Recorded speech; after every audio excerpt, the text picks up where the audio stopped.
Olá! No nosso estudo de O Livro dos Espíritos, estamos presentemente abordando a terceira parte do Livro dos Espíritos, as leis morais, e com questões que foram estudadas com Chico Xavier na década de 50, lá com o seu grupo do Centro Espírita, onde, após os estudos, Emmanuel, a respeito de uma ou outra questão estudada, deixava alguma mensagem. E estamos fazendo esse estudo nestas questões estudadas. E adentramos agora ao capítulo 6 dessa segunda parte, que se chama Lei de Destruição. Normalmente, nós encaramos a palavra destruição como algo negativo, como algo que é prejudicial. E não é bem assim, como nós vamos ver logo na primeira questão abordada por Allan Kardec, na abertura deste capítulo 6. Tá? Então é a questão 728, e ele pergunta o seguinte: a destruição é uma lei da natureza? A resposta dos espíritos: é preciso que tudo se destrua para renascer e se regenerar. Porque o que chamais destruição não é senão uma transformação, que tem por objetivo a renovação, melhoramento dos seres vivos. Né? A esse respeito, nós temos de Lavoisier aquela questão que no universo nada se perde, nada se cria, tudo se transforma. E é uma realidade, principalmente no aspecto da matéria. Tá? E aí, ainda uma subquestão que Kardec coloca para os espíritos, que diz assim: o instinto de destruição teria assim sido dado aos seres vivos com objetivos providenciais? As criaturas de Deus, dizem os espíritos, são os instrumentos dos quais ele se serve para atingir seus fins. Para se nutrirem, os seres vivos se destroem entre si, e isso com o duplo objetivo de manter o equilíbrio na reprodução, que poderia vir a ser excessiva, e de utilizar os restos do envoltório exterior. Mas sempre não é senão esse envoltório que é destruído. E esse envoltório não é senão o acessório e não a parte principal.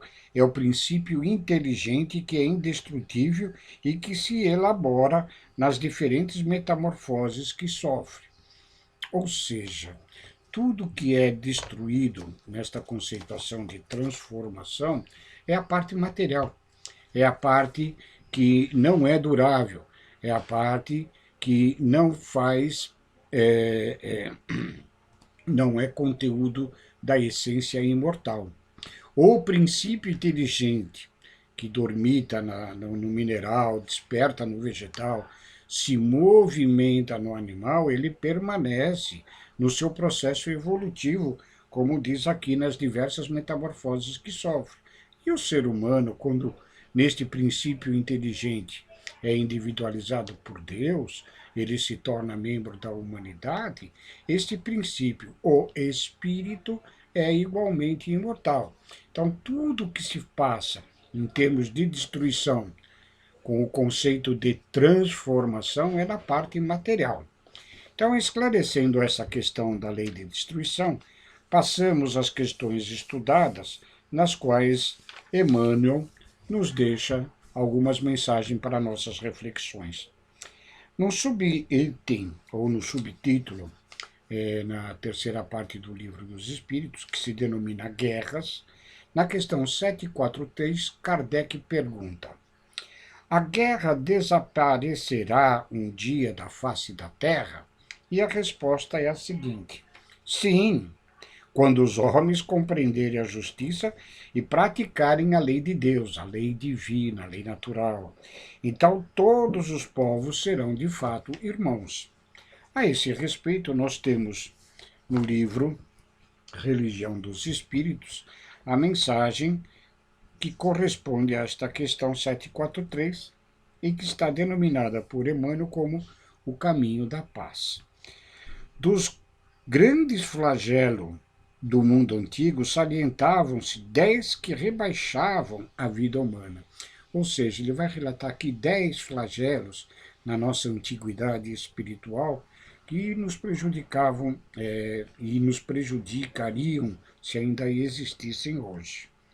Então aqui ele continua. A barbárie que perpetuava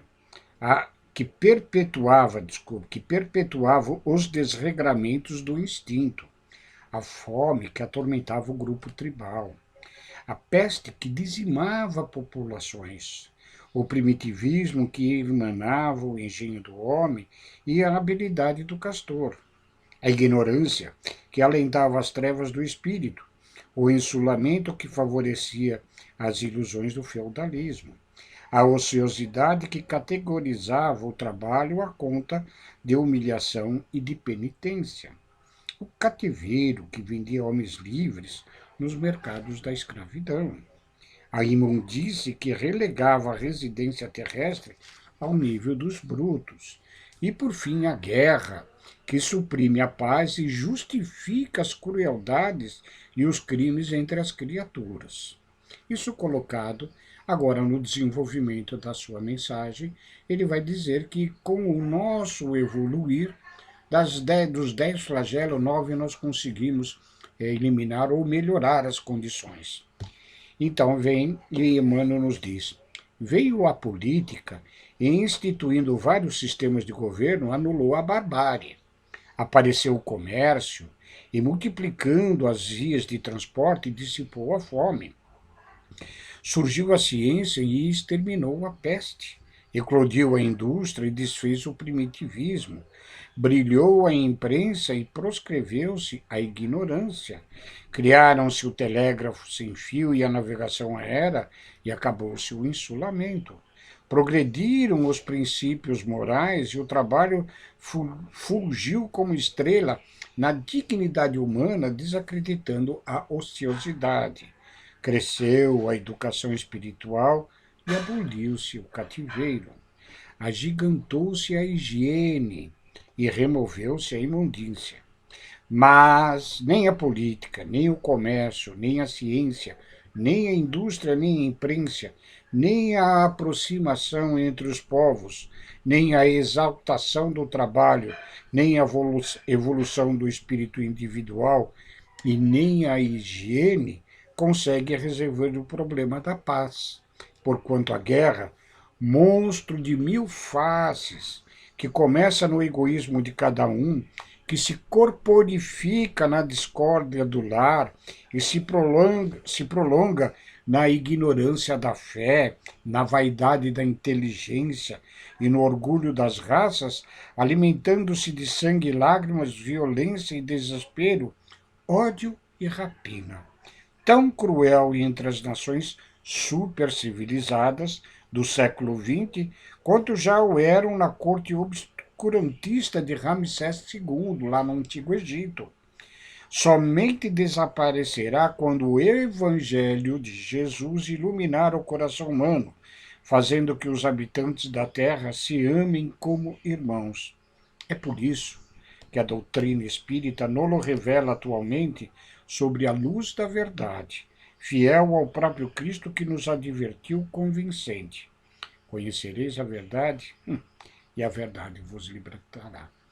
Ou seja, de todos aqueles flagelos, nós ainda permanecemos na santa ignorância dos orgulhos, dos egoísmos, das vaidades, e sendo intolerantes com os nossos irmãos, tanto na fé religiosa como nos regimes políticos, nós nos colocamos sempre em pé de guerra, fazendo com que ainda este flagelo permeia a nossa humanidade, a nossa civilização, aqui entre aspas, pois que a verdadeira civilização será aquela quando todos nós entendermos o cumprimento das leis divinas, o entendimento da lei do amor que Jesus veio nos trazer e nos tornarmos fraternalmente irmãos aqui na existência terrena. Na sequência, ainda neste capítulo da lei de destruição, onde Num outro subtítulo, que estuda Chico Xavier, o subtítulo se denomina Pena de Morte, a questão 760, Kardec pergunta: a pena de morte desaparecerá um dia da legislação humana? A resposta é: vem. A pena de morte desaparecerá, incontestavelmente, e sua supressão marcará um progresso na humanidade quando os homens estiverem mais esclarecidos. A pena de morte será completamente abolida sobre a terra. Os homens não terão mais necessidades de serem julgados pelos homens. Falo de uma época que ainda está um quanto distante de vós. Nós sabemos que, infelizmente, nas leis de alguns países, nas suas justiças, né, aqueles que cometem algum tipo de infração de um nível relativamente grave, né, eles sofrem aí a pena da morte, esquecendo-se de que todo ser ele necessita de aprendizado, de esclarecimento, pois todos somos em evolução.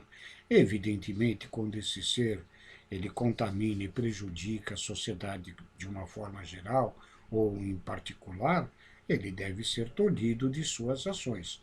Mas a morte não é o caminho correto para se fazer o saneamento deste mal que se encontra entre nós ainda, por muita ignorância do próprio Evangelho de Jesus.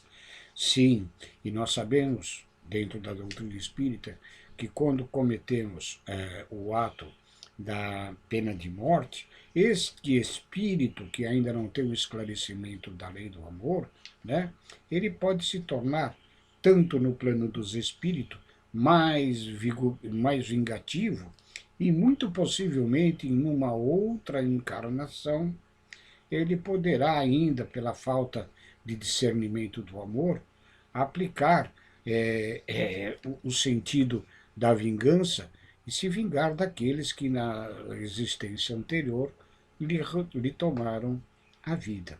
Então veja que a pena de morte não é solução, e quando não, muitas vezes é um agravamento da situação da qual se encontra aquele irmão ainda preso na ignorância das leis divinas. Kardec faz um arrazoado a respeito desta questão, logo após a resposta dos espíritos. Ele diz o seguinte: o progresso social, sem dúvida, deixa ainda muito a desejar, mas seria injusto para com a sociedade moderna se não visse um progresso nas restrições trazidas à pena de morte entre os povos, os mais avançados e na natureza dos crimes aos quais se limita a sua aplicação.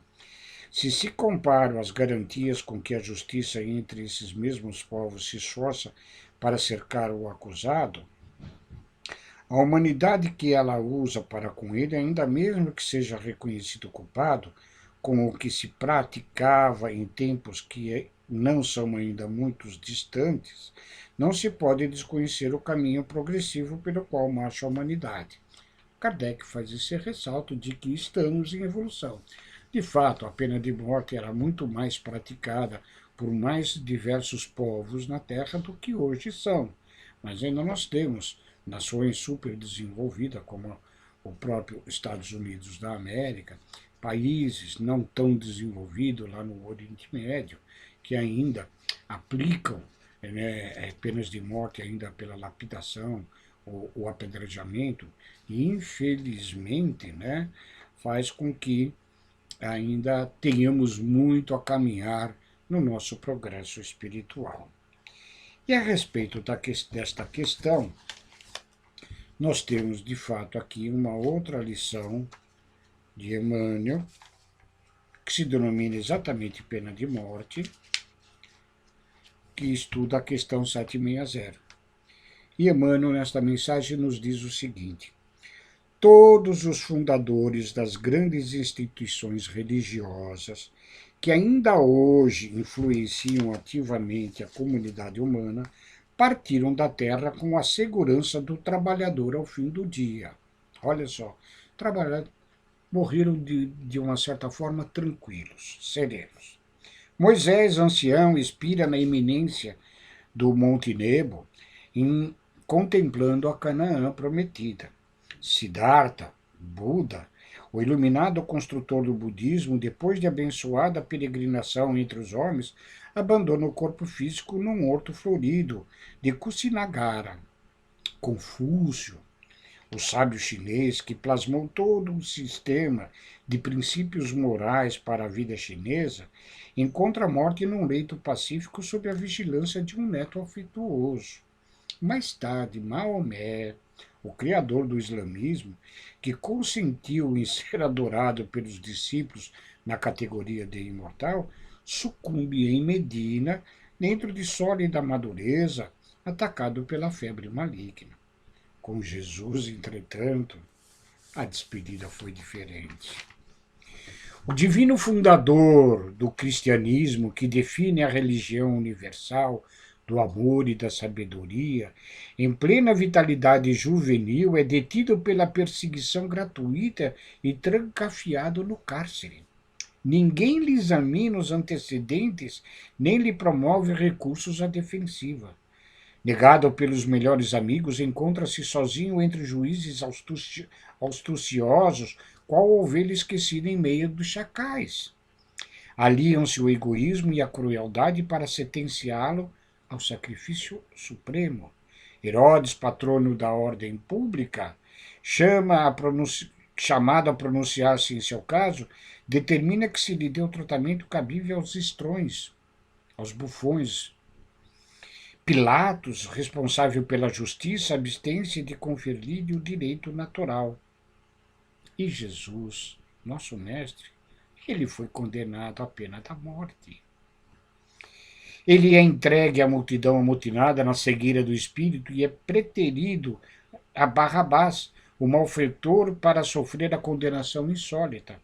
De certo, para induzir-nos à compaixão, aceitou Jesus padecer em silêncio os erros da justiça terrestre, alinhando-se na cruz entre os injuriados e as vítimas sem razão de todos os tempos da humanidade.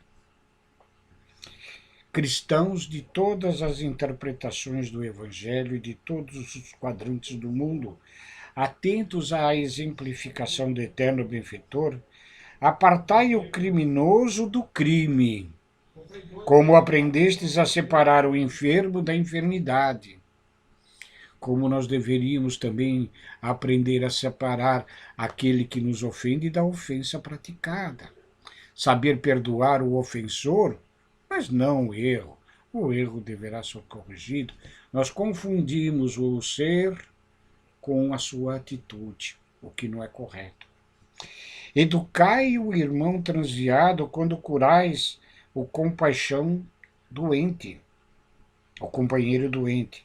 Desterrais em definitivo a espada e o cutelo, o garrote e a força, a guilhotina e o fuzil, a cadeira elétrica e a câmara de gás dos quadros da vossa penologia. E oremos todos juntos, suplicando a Deus nos inspire paciência e misericórdia, uns para com os outros, porque ainda hoje, em todos os nossos julgamentos, será possível ouvir, no ádito da consciência, o aviso celestial do nosso Divino Mestre, condenado à morte sem culpa. Quem estiver sem pecado, que atire a primeira pedra. Esta lição é para as nossas reflexões profundas, né? Condenamos à morte aquele que veio trazer a lição do perdão, do amor incondicional, inclusive aos inimigos. E ainda hoje praticamos com outros irmãos esta mesma pena. Mas dando continuidade à terceira questão que estamos estudando aqui nas leis da destruição,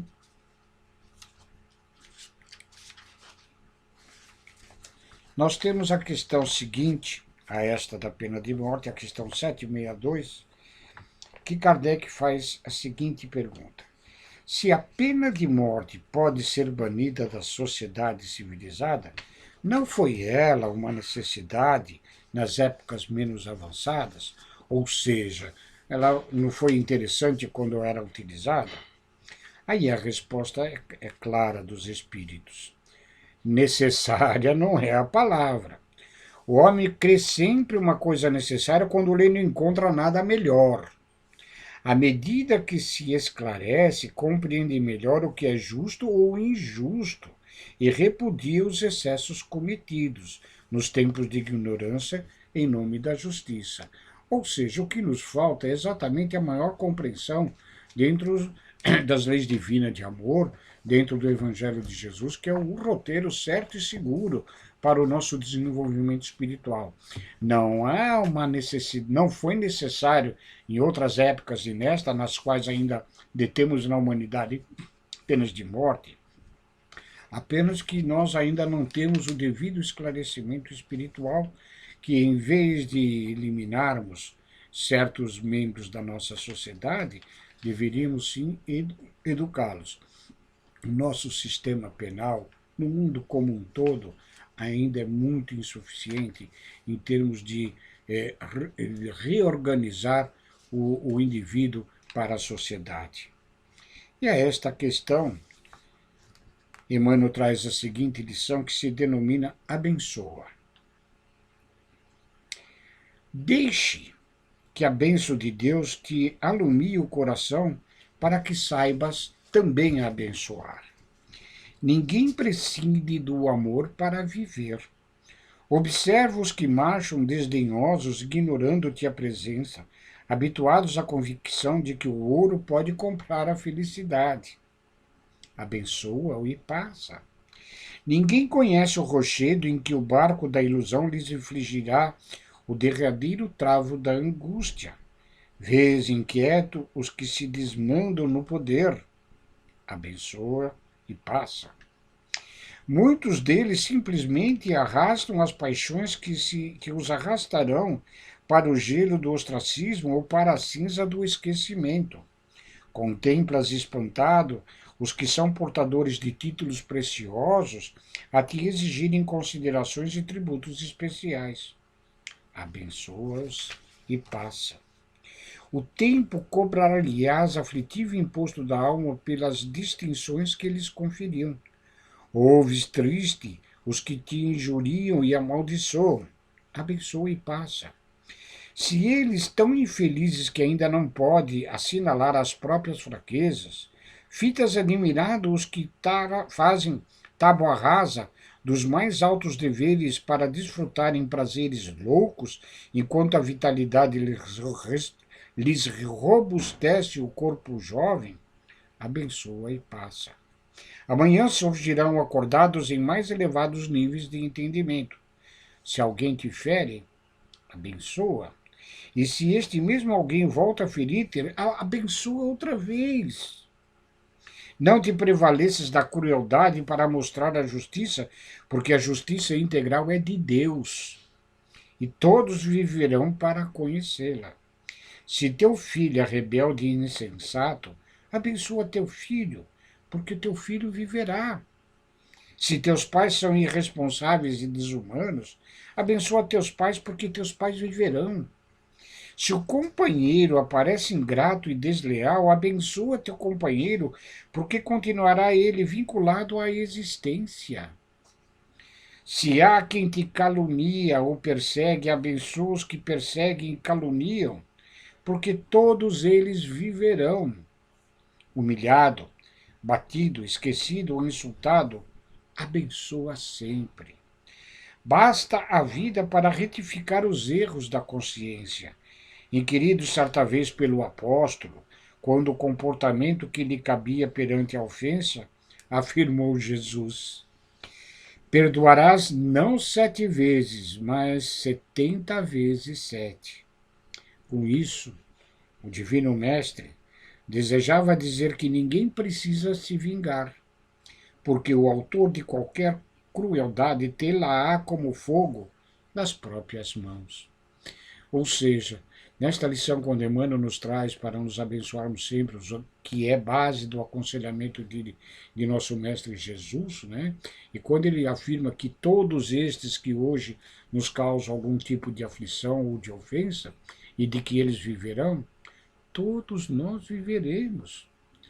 Embora aqui na Terra possamos ter um período relativamente curto de existência, mas nós viveremos pela eternidade.